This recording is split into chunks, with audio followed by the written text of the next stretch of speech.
Oferenda religiosa, prezados irmãos e irmãs, em nosso Senhor Jesus Cristo. A liturgia desse segundo domingo do tempo da Quaresma nos convida a nós subirmos ao alto do Monte Tabor e contemplarmos, como São Mateus escreve para nós no Evangelho, Jesus que transfigurou-se diante dos seus apóstolos, o seu rosto resplandecente como o sol, as suas vestimentas brancas, transparentes como a luz, como a neve. E ao lado de Jesus apareceram dois grandes personagens, Moisés e Elias. Moisés, homem da lei, que recebeu de Deus os 10 mandamentos, as tábuas da lei.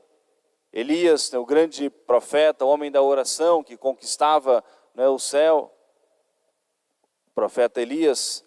E eles conversavam com Jesus sobre os acontecimentos próximos, que era a morte de nosso Senhor. Jesus já havia falado com seus apóstolos sobre a sua paixão. Não é propriamente que eles não deram importância ao que Jesus havia falado, mas era muito difícil para eles vislumbrar aquilo que Jesus estava dizendo que aconteceria com tanta dureza, que era o seu sofrimento, a sua prisão, a sua morte. Eles envolvidos com Jesus, vendo os milagres, a multiplicação dos pães, a cura dos enfermos, a ressurreição dos mortos. E era muito difícil ver alguma coisa, conseguir identificar, ou ver alguns sinais daquilo que Jesus relatava, que ele seria preso, seria traído, seria morto, seria crucificado, com a morte mais infame, mais ultrajante. Mas Jesus levou 3 dos seus apóstolos, aqueles 3 que vão acompanhá-lo tão de perto também, no Jardim das Oliveiras, na sua paixão. E ao mesmo tempo que Jesus mostrava-se como Deus, deixando transparecer alguns reflexos da sua divindade, e Jesus falava sobre a sua paixão, conversava com eles sobre a sua paixão e a sua morte. E ouviram uma voz do céu que apontava para Jesus e dizia: "Este é o meu Filho muito amado, em quem eu coloquei o meu agrado, a minha complacência, escutai-o." Prezados irmãos e irmãs, a igreja nos convida à contemplação desse grande mistério.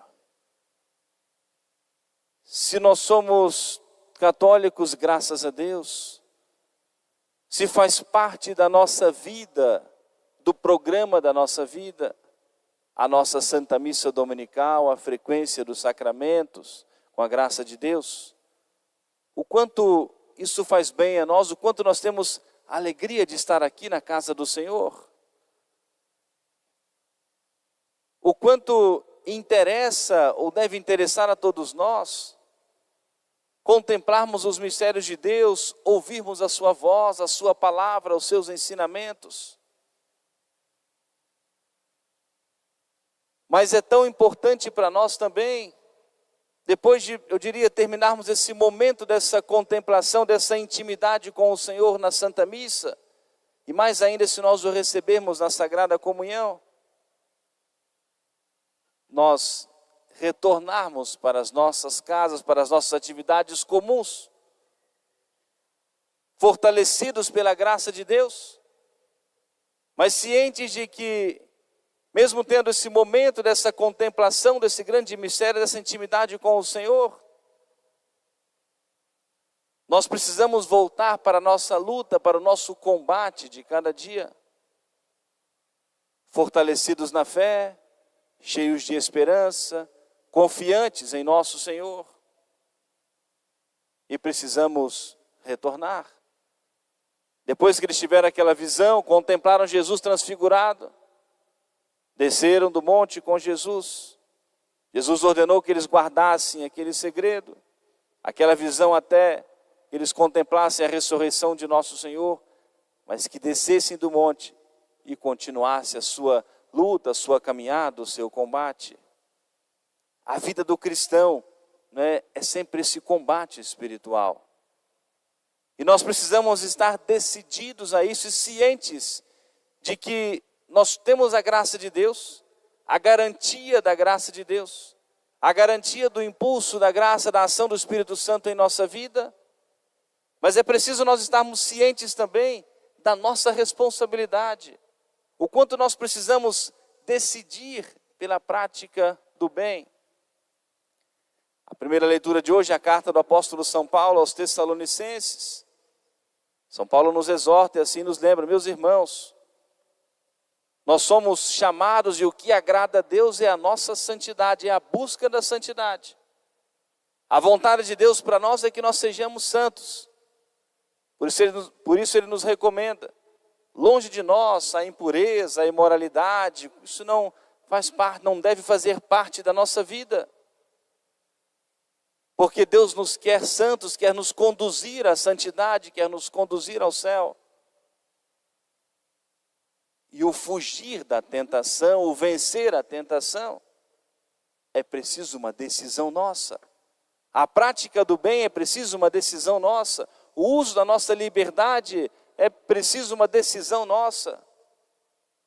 A sociedade moderna carece do senso de responsabilidade.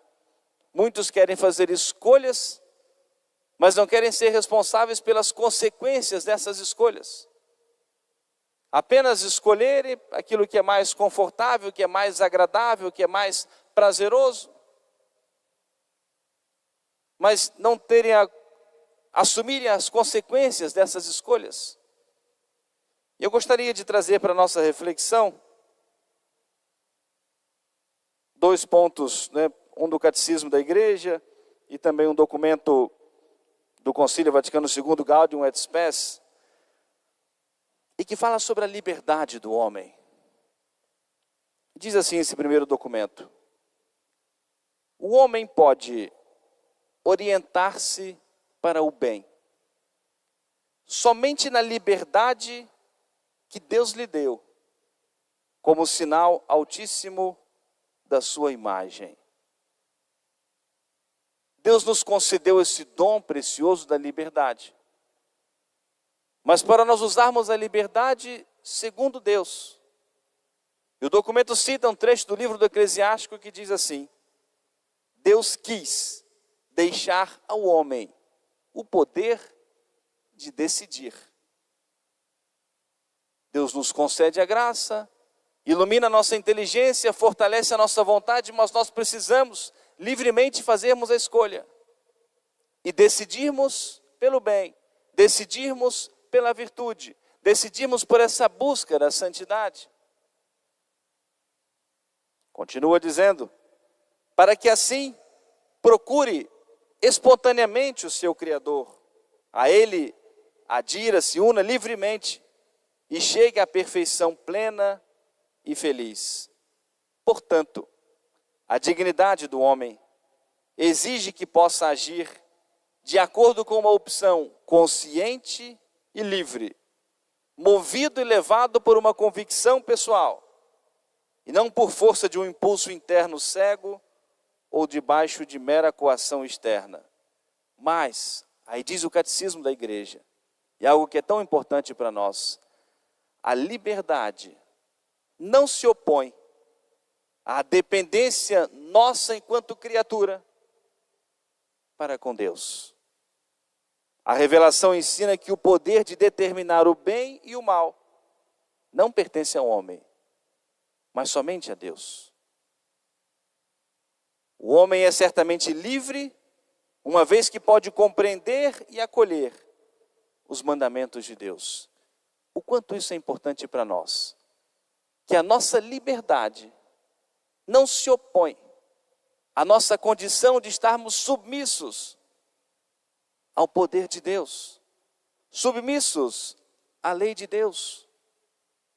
Então nós somos livres debaixo do poder de Deus. Somos livres nos limites colocados por Deus. Já trouxe essa reflexão aqui em diversos momentos. A lei de Deus não é algo opressor na nossa vida. Mas Deus estabeleceu para nós os limites para facilitar o nosso caminho. Acabamos de recordar no início da Santa Missa, nesse tempo da Quaresma, os mandamentos da lei de Deus, os mandamentos da igreja. São esses limites colocados pelo Senhor para facilitar para nós, deixar claro para nós o caminho da nossa salvação. E somos livres dentro desses limites colocados por Deus. Deus me deu a liberdade, eu posso escolher entre o bem e o mal, sou responsável por ela. Mas o catecismo diz que a nossa liberdade não pode se opor à nossa condição de criaturas de Deus, de filhos de Deus, e submissos à sua lei, à sua vontade. E qual é a vontade de Deus para nós? É que nós sejamos santos. Então as nossas escolhas, o uso da nossa liberdade, precisa ser nessa busca da santidade. Como é tão grande e tão nobre a nossa fé católica. Como nos eleva, nos conduz, né, ao sobrenatural. Nos convida a nós trilharmos esse caminho para um dia podermos contemplar o Senhor no céu. Para um dia podermos receber a recompensa de Deus no céu, a eternidade feliz no céu. Mas vai custar para nós cada decisão. A decisão de limitar o meu tempo e tirar o meu tempo para a oração. Preciso deixar muitas vezes, né, alguma coisa de diversão, alguma coisa no celular, uma perda de tempo no celular, na televisão, qualquer outra coisa. Eu preciso escolher, vencer a minha preguiça e rezar o meu terço. Eu preciso, no meu dia de descanso, domingo, em família, me decidir e escolher o horário para ouvir a Santa Missa, santificar o meu domingo. E quantas decisões, escolhas que eu preciso fazer. Aquilo que eu vou escolher para fazer parte da minha vida. Se me ajuda ou não num caminho de santidade, num caminho de virtude. Eu vou escolher quem vai fazer parte do meu círculo de amizade. Eu vou escolher o ambiente que eu vou frequentar. Se é algo que eu possa escolher, decidir. E preciso escolher segundo a vontade de Deus. Eu sou responsável, preciso decidir as vestimentas que eu vou utilizar. Se agradam a Deus ou não, se são modestas ou não. Se me ajudam a virtude da castidade, da pureza ou não, a mim e aos outros. Eu vou escolher, decidir e sou responsável pela mensagem que nós passamos também através da nossa vida, das nossas ações, das nossas palavras, dos nossos gestos. A mensagem que muitas vezes nós queremos passar por meio daquilo que faz parte da vida de tantas pessoas, das redes sociais. Eu faço a escolha, eu sou responsável e preciso ter a minha responsabilidade, sermos conscientes daquilo que vamos postar nas redes sociais, qual a minha intenção. Falava hoje na missa pela manhã, quantos, sem nenhum escrúpulo, sem nenhum constrangimento, e todos os anos vão acontecendo e cada vez mais, se expondo com tanta imoralidade nas redes sociais, no período de férias, no verão, nas praias, além de se expor no lugar onde estão, mas não satisfeitos, se expondo nas redes sociais e aquilo permanecendo. E sendo muitas vezes instrumento para levar outra pessoa ao pecado.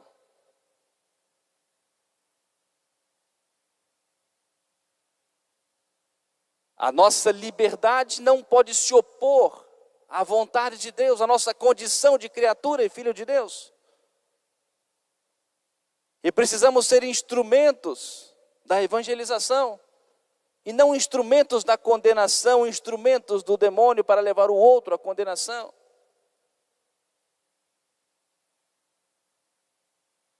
A nossa responsabilidade enquanto cristão, católico.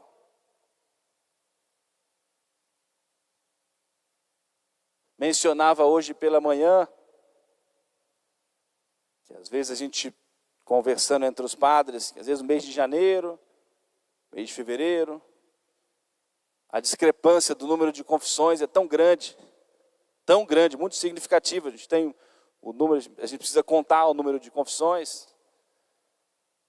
A discrepância é tão grande, mesmo que as pessoas estão de férias em outro lugar, mas muitas vezes deixa a confissão para depois, porque talvez a confissão vai atrapalhar as férias, vai atrapalhar a exposição na praia, a exposição no verão, a exposição nas redes sociais. Que é um mínimo de bom senso, alguém que vem se confessar está disposto a mudar, a não repetir o mesmo erro, a mesma atitude. Talvez deixe para depois, para não atrapalhar as minhas férias, o meu verão. Mas o meu arrependimento que nos conduz ao sacramento da confissão, deve ser sempre acompanhado de um propósito. E no próximo ano tem verão, tem férias, tem praia, tem tudo isso.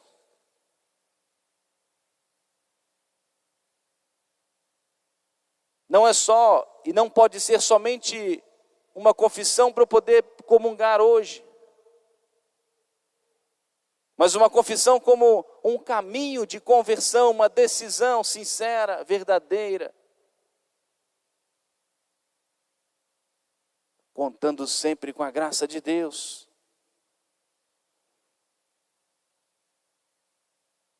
Porque muitas vezes nós falamos que parece de algo tão distante, né? O mundo imerso na imoralidade, na pornografia, em tantas coisas.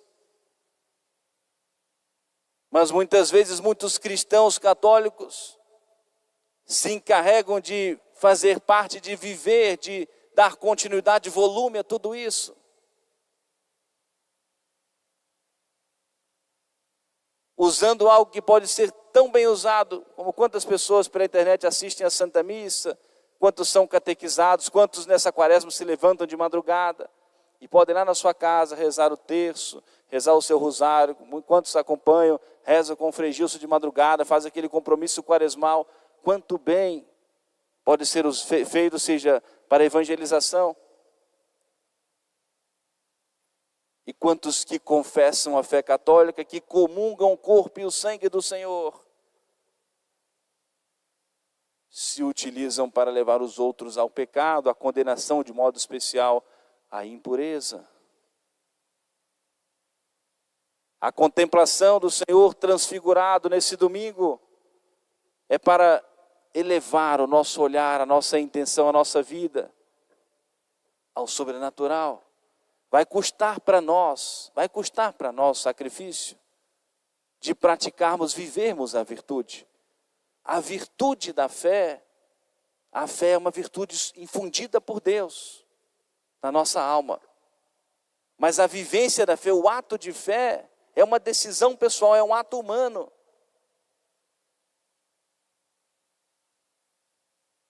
A fé ilumina a nossa inteligência, a graça de Deus fortalece a nossa vontade e eu vou decidir. Eu vou decidir viver a minha fé, viver o meu ato de fé.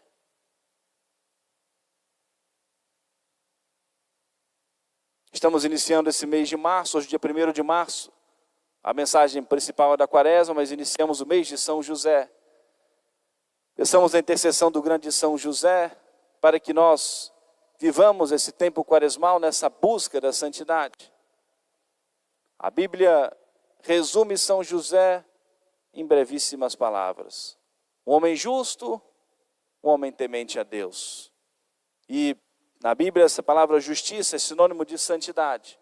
Homem santo, homem temente a Deus. Homem que caminhava no temor do Senhor, ciente desse Deus que conhece o segredo dos nossos corações.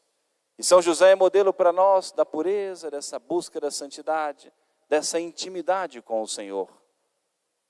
Peçamos a sua intercessão, a intercessão de Nossa Senhora das Dores, para que nós trilhemos esse caminho de conversão, responsáveis pelas nossas ações, confiantes na graça de Deus, mas cientes de que se nós queremos fazer a vontade de Deus, nós já temos claro para nós qual é a vontade de Deus. É a nossa santificação. Amém. Louvado seja nosso Senhor Jesus Cristo. Para sempre seja louvado. Ficamos todos de pé, juntos cantemos a nossa profissão de fé.